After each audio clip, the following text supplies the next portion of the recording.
How's it going, everyone? Welcome back to Manatee Gaming. So I've got a new video here, and you'll notice in the background, well, actually not really the background, but the entire video, that I am still here at this Christmas event. It's almost like I'll never leave, and it kind of starts to feel like that now.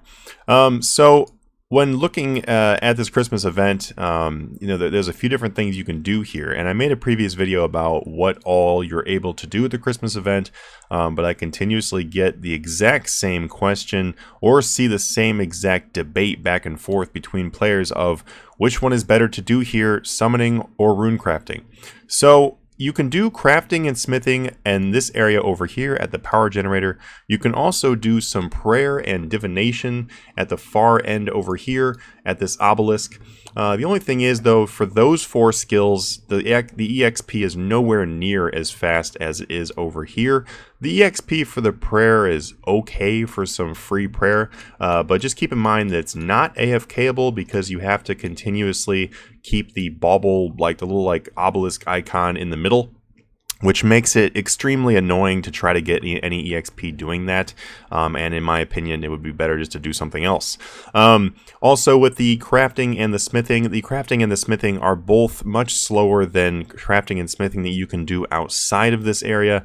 So the only way I would recommend you do crafting and smithing would be if you're trying to build up some new alternate account and maybe unlock invention on it. It could be kind of useful for that because you may not have any starter money on your new alt, so that's an option there. But overall, guys, you're going to be focusing mostly on the summoning and the runecrafting. So I'm going to go ahead and break it down here real quick and give you guys a little bit more information. That way that you guys can make your own decision as to whether you want to train summoning or runecrafting here. Now, first of all, the very first thing I would like to say is before you just assume that the one that you think is right, let me give you some reasons as to why it could be the opposite.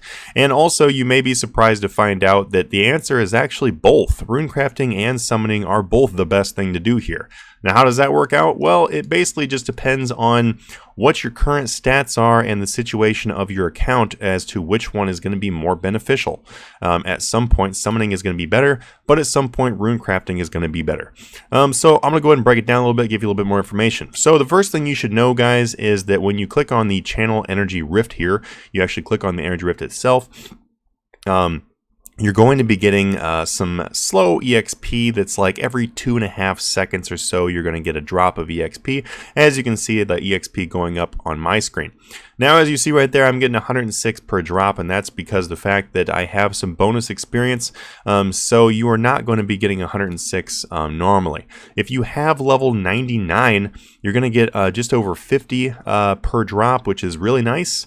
It's pretty quick if you have level 99. It ends up being anywhere from 120k to 160k, depending on your bonuses and boosts and everything, which is definitely some great EXP.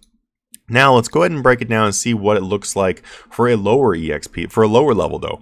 At level 82, which is now my alt's account's summoning level, I'm getting 25 EXP per drop, which is actually still pretty good. But what you should know though is that if you are under level 65, then you're only going to get 10 EXP per drop, and the amount you get does not start scaling until roughly level 65. At level 63 or whatever, you're getting about 10 per drop. But then when you get to like level 75, you're getting more like 13, 14, 15, something like that. So it does start to increase quite rapidly after you start to get to a higher level. As going from level 82, you get about 25 each, to level 99, where you get about 50 each. There's a pretty dramatic difference. You get literally 2 times the amount of EXP per hour. And then if you think about it, level 82 is 2.5 times the EXP per hour of doing it at level 60. So with these different EXP rates, that is going to determine whether summoning or runecrafting is better for you to do. And how so? Well, I'll go ahead and explain. If you are a lower level in runecrafting, like let's say your runecrafting level is like level 80 or something, if you are going to come here and sit and do runecrafting, you could get faster EXP at runespan. You can also get faster EXP at doing a lot of other things for runecrafting at that point. But if you sit here at level 99, this is actually faster than Runespan. Runespan on average is 90,000 to 110,000 per hour. That's not counting yellow teleports or anything like that, which in all honesty, you're not going to be doing yellow teleports the entire day. So for the people that are like, whoa, you're forgetting about yellow wizard teleports, no, I'm not forgetting about them. I just realized you can only do them for about an hour with your suit, and then you can't do them anymore unless you have the teleport tabs, in which case most players that are going for the top ranking thing for trim completionist cape is not going to be using those tabs because they cost you a lot of points.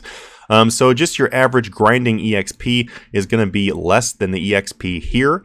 Now, obviously, you can take into account of doing Abyss runs or Soul Altar or something like that, and the rates could be better at doing those things. But in all honesty, for the fact that you're able to sit here and AFK this and just, forget about your computer for a solid 5 minutes, that has a lot of value to it because you can do other things, and it's much more, way more enjoyable than doing runecrafting and doing other ways. If I was to imagine doing 10 days straight of 10 hours of runecrafting while actually clicking and running around, I would really not want to play RuneScape. So this is a great alternative to that, and the EXP at 99 is definitely worth it. Now, obviously, most people are, a lot of people are not going to be going for past 99 in runecrafting, but for those players that are, this is a great option. Now, we're looking over at summoning now. So when is summoning considered to be the best thing to do here? Well, if you are a low-level runecrafter, like I said, your EXP is going to be better elsewhere. So it may be better for you to actually go do runecrafting somewhere else and then come back here when you're a higher level. What that means is that doing summoning here could be beneficial for you, but it really depends on your level when you start doing summoning here. If you're doing summoning here at level 99, I would say that it's really not worth doing it at level 99. And that is simply put because of the fact that if you are in level 99 summoning, then chances are you have high combat, chances are you have higher Slayer. If you have higher Slayer and higher combat, getting charms is going to be far easier than doing this. And it's going to be far faster EXP per hour.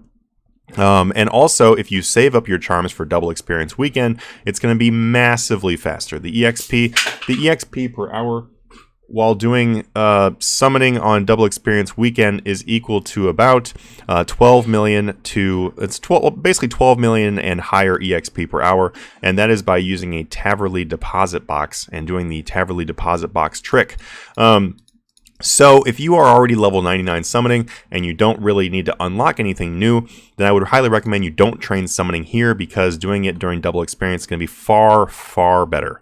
But if you are a lower level person doing summoning, as I said with my alternate account just now hitting level 82, if you are, I would say probably level like 70 and below, then doing summoning here is going to be a great choice because of the fact that you are able to get your summoning up to a higher point where you can do Slayer more efficiently and even start bossing. It is definitely possible for you to get very close to level 99 in summoning or runecrafting by doing this event the entire time it was beginning. If you have not begun training here yet though, then I would probably say you may not have enough time to get level 99, but if you started in the very beginning, then I would say it's definitely possible. I've gone from level 1 to level 82 on my alt, and it's not even over yet, so there's definitely a possibility I could get close to 99. But the thing is, though, is like I said, if you have lower combats, lower Slayer, where you're not really as efficiently able to get charms, and then also at the lower level for summoning, some of the charms are really not what you want to use. Like you're going to have a lot of golds, a lot of greens and stuff like that. You're not going to have a lot of the crimsons and blues, which are what makes summoning very quick. And also the crimsons and blues are typically cheaper than the greens, and the golds are actually very slow and not really worth doing it at most levels. So the way it ends up working out basically is if you are a lower level summoner, then it's definitely a better idea to do summoning here. And if you are a higher level runecrafter, it is a great idea to do runecrafting here. Now, with that in mind, you can choose to do whichever one you feel like doing. If you don't want to train runecrafting here, then you don't have to. If you don't want to train summoning here, then you don't have to either. As I said, on my main account, I'm training runecrafting, and on my alternate account, I'm training summoning. That's mainly because I don't need runecrafting on my alt account, and on my main account, I really do need runecrafting, as I am currently just below level. I'm currently just below 50 million EXP in runecrafting, and I still have not gotten my pet, so hopefully I will get it. Who knows? Also, another side note, you are able to get pets here, so that's really nice. As far as I know, you're not able to get strange rocks or shards for your 99 cape, but you can definitely get the pets. I've seen quite a few people get pets. One last thing to think about here too is for the people that are just like, oh man, all the EXP here is trash, there's no point in doing this, blah, blah, blah. Well, I would highly disagree, and the reason why is because if you looked at where you're at, you're literally right next to the Grand Exchange. Now, that's really what I've been doing on RuneScape for like the last, over a week, because pretty much as soon as this event came out, I came here and sat here and started doing my Runecrafting on this account and my summoning on the other account. And then what I'm doing is I'm just flipping while I'm doing this. All you gotta do, guys, is just walk right over here, exchange, Grand Exchange Clerk, and start flipping. If you don't know how to flip, you guys can check out the Flip for Wealth series on my channel. But flipping is a great idea, and so you could use this Christmas event to seriously boost your bank up and then start getting some really good money coming in.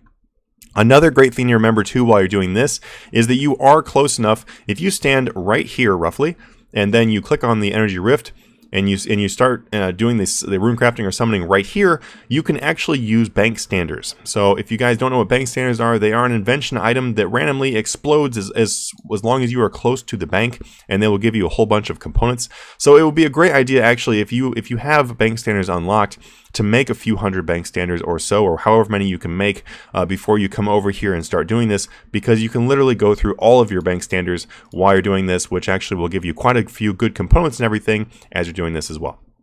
Alright guys, thank you so much. I hope this helps out that decision. It seems like an endless war between the Runecrafting trainers and the summoning trainers, and honestly both of them are correct answers. It just really depends on your current status. Like I said, if you are maxed or you are close to that, I would definitely not do summoning here. It's really not worth doing it at that point.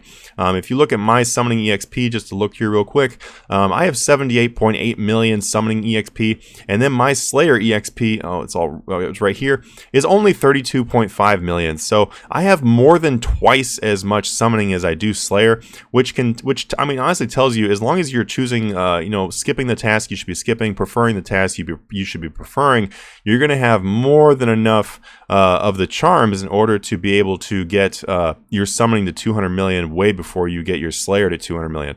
Also, not to mention the fact if you do any kind of bossing, you're going to get lots of charms as well. So for those people that are like, actually, the biggest complaint that I have heard from people about this event of wanting to train summoning is they say, getting all the charms takes a lot of time. Well, that's true. It does take some time to get charms, but at the same time, you do have to eventually do Slayer anyway. So if you have any intention of doing Slayer, then I would definitely do it in the beginning. But like I said, guys, if your levels are lower, then doing summoning is a great plan because it will allow you to skip the annoying levels of summoning and maybe be able to unlock some useful things like the War Tortoise, Unicorn, and Pack Yak that are very good for doing Slayer. All right, guys.